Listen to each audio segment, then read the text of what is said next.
This is A Course of Love, reading 105.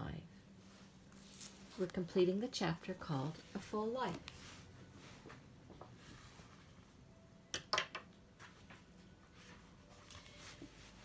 You may experience disappointment at these words and feel as if you've been waiting to be invited to a party and that the invitation has not come. This is because you are ready for the next step. The step of being engaged with life, the step of living from love. And I assure you, there is no need to sit about and wait for the time of the celebration to come. This is the invitation to the celebration. This is the invitation to greet this day with no worry, disappointment, or planning. This is the invitation to greet yourself and to find yourself within this day. It requires no new plans. It asks not that you make any decisions. It asks not that you do anything new. This is an invitation from love to love. It asks only that you be open and allow giving and receiving as one to take place. It asks only that you be unoccupied with the old, so that the new may arrive. It asks only that you listen to your heart and let yourself be heard. I cannot tell you here what you will hear. How can I, when each of you will hear the answer of your heart? The calling of love to love inviolate. The answer that only you can hear. There is no mold, no form, no stock answer. This is why all answers have disappointed you in the past. Your answer is not the same as any other. No matter how filled with wisdom one person's answer may be, it is not yours. You are as a thought of God, an idea. This thought or idea is what you seek. It can be found only at its source. Its source is love, and its location is your own heart. Think a moment of a novel or movie with no plot. This would be the same as saying that there was no idea brought to completion within the pages of the film.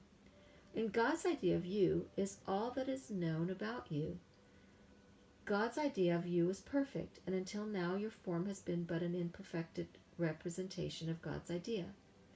And God's idea of you is the pattern of the universe, much as within a novel, movie, piece of music, invention, or artistic idea is the completion of the pattern that will make the idea a masterpiece.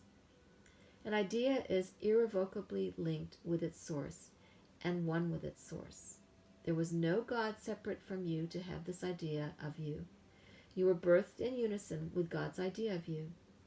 This does not need to be understood, but only accepted to the extent you can accept it.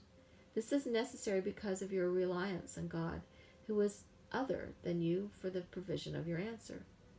Acceptance of your birth in unison with God's idea of you is acceptance of yourself as co-creator of the pattern of the universe, acceptance of the idea or the story that is you.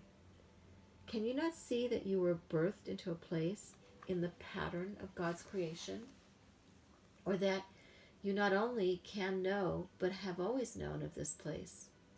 This is not a place of physical form, but a place of holiness, an integral place in the pattern that is oneness with God. It is a place you have never left, but that you long for, believing that you know it not. Your life here is much like a search for your story. Where will this chapter lead? What will the end be like? Was even one event a mistake and another a blessing in disguise? You seek to know your story's table of contents, or at least a brief outline. Where does your life fit in the larger picture? And yet you realize that, like reading a story, when the end is reached and all is known, the story is over except in memory and reflection and perhaps in speculation.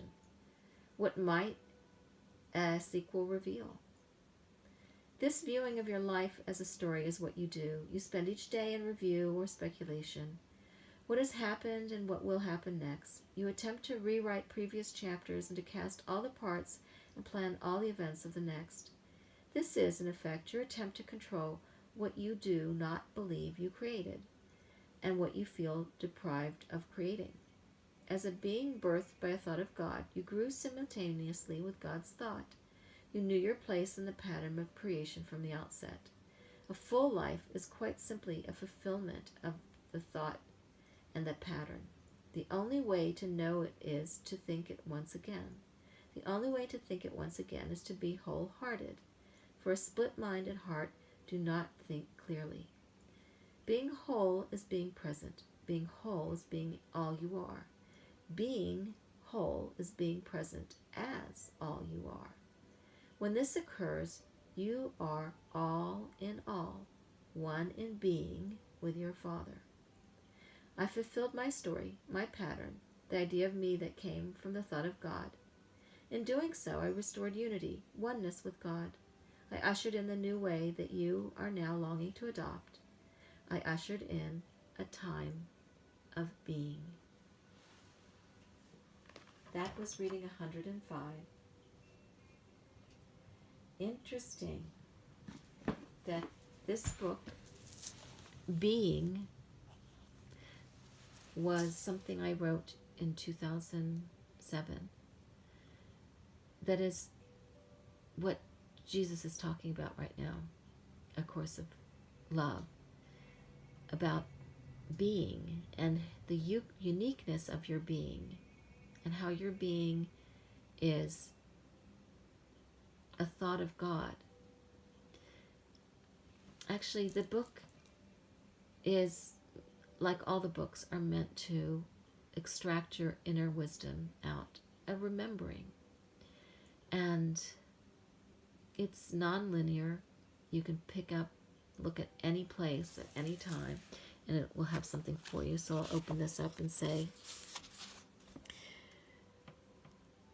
as a therapist, I recognize the benefit of sadness. There are certain events and situations in life that a healthy person becomes sad about. Death or other perceived loss naturally evokes sadness. Yet I also recognize the need to breathe and move in order not to be stuck. My rule is that the sadness can last as long as 3 days in the healthy state. After 3 days, you need to rent a funny movie or do something to temporarily move the sad state away. You need to know that laughter and joy exist too. This does not mean the issue of the sadness is resolved. You may visit the sadness again, yet it doesn't serve you well to stay continuously in the sadness without allowing for your other emotional states to express themselves as well. Life is a myriad of events occurring simultaneously. While we experienced the loss, the sun still rose, and somewhere a new life came into the world. While our personal experience is important, staying in the larger world with the rainbow of situations is important too. That was just one little thought that can stimulate remembering and wisdom within you.